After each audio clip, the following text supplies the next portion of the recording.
విశాఖ సాగర తీరంలో మత్స్యవేటే జీవన ఆధారంగా మలుచుకున్న గంగపుత్రులు గల్లంతు కావడం పెను విషాదానికి దారితీస్తుంది. రోజులు గడుస్తున్నా సముద్రంలో గల్లంతైన మత్స్యకారుల ఆచూకీ లభ్యం కాకపోవడం తీవ్ర ఆందోళనలకు, ఆవేదనకు గురిచేస్తోంది.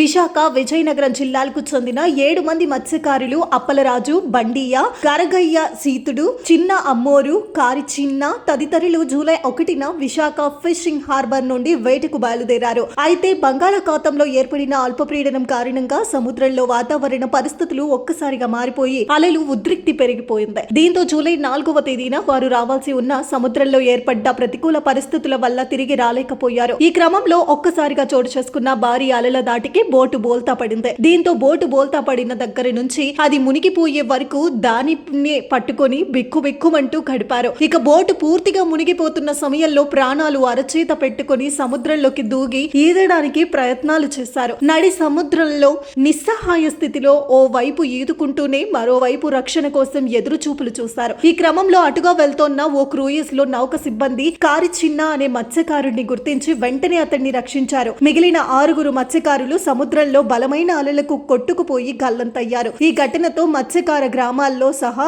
ఆంధ్రప్రదేశ్ లో విషాద ఛాయలు అలుముకున్నాయి. దీంతో గల్లంతైన మత్స్యకారుల ఆచూకీ కోసం Indian navy, Indian coast guard, marine పోలీసులు గాలింపు చర్యలు చేపట్టారు. హెలికాప్టర్లు, పెట్రోలింగ్ నౌకలతో విశాఖపట్నం, కాకినాడ పరిసర ప్రాంతాల్లో విస్తృతంగా గాలింపు చర్యలు కొనసాగుతున్నాయి. అయితే రోజులు గడుస్తున్నా గల్లంతైన వారి ఆచూకీ లభ్యం కాకపోవడం సర్వత్రా ఆందోళనలకు గురిచేస్తోంది. జీవన పోరాటంలో జీవితాలను పణంగా పెట్టి వేట సాగించే మత్స్యకారులకు ఎటువంటి ఆపద రాకూడదని, వారు మరలా సురక్షితంగా ఒడ్డుకు చేరాలని అంతా కోరుకుంటున్నారు.